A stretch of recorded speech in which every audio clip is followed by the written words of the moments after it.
It's kind of like focus on the next level. Yeah, it's a hyper focus that's almost in a way intimidating.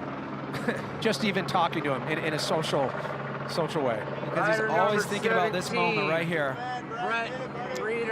Brett Rheeder. He's in.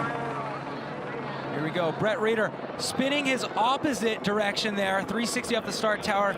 His unnatural direction. He normally spins right. So expect maybe to see him spinning right off of something even bigger further down this run. Now here's the double drop. Nobody else is riding this. Ton of vertical on that. Look at this. Oh! Rheeder! Backflip. Sticks it. That is the feature we were talking about before he dropped in. A huge flat drop. He flips it without the aid of a lip. Now as he flows things down here, he's 3/4 of the way done with this run. A lot more action still to come. Big flat drop here into that double that people have been casing. He makes it over smooth. Now there's that regular 360, putting it down to the middle of that landing. Now he's got to connect into this step down setup feature, into this step up jump. Oh, backflip, one-footed can-can.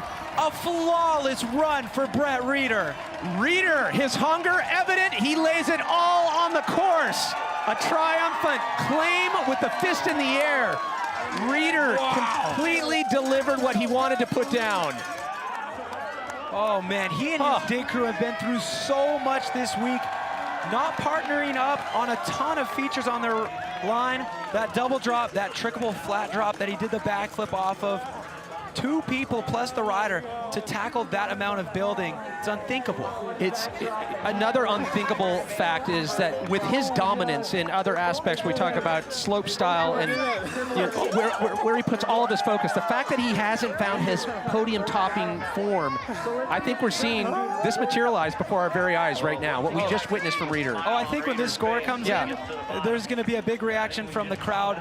Scored was such a huge run. There's another look back at that flat backflip. There's no built-up dirt jump lip on the top of that thing. It's completely flat. You can put a level on it. That little bubble will be right in the middle. Now, complementing the opposite 360 he had up top to start that run with a regular 360 there. And they were working on this jump up until the last minute this morning. The riders were all casing it. You need more speed for a backflip than you do a straight air. He gets the perfect amount of speed, throws in the variation with the one-footed can. Oh, score to beat, 87.33. He had all of us to our feet. You could hear just the raucous roar in this valley. I threw my pen on the ground on the backflip because I was like, is that like a step down underflip? And I just threw my pen on the ground. I had to get it out of the dirt. I had to get it out of a cactus. Moment of silence for Sal's pen. Once again, 87.33, score to beat, held by Lekondagi. Oh, something tells me that judges might take a little time on this one. This is a run that definitely has potential to shake things up. Tina, get some perspective on the mindset from Rheeder.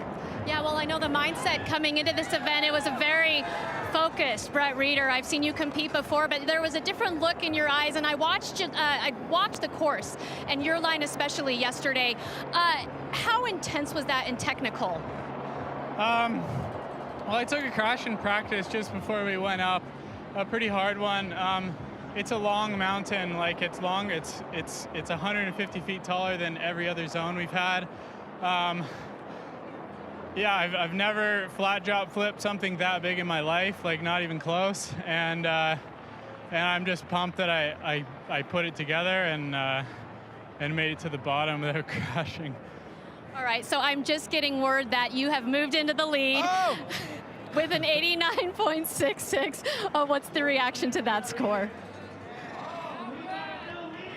He's like, here's my reaction. I think the reaction on his face says it all.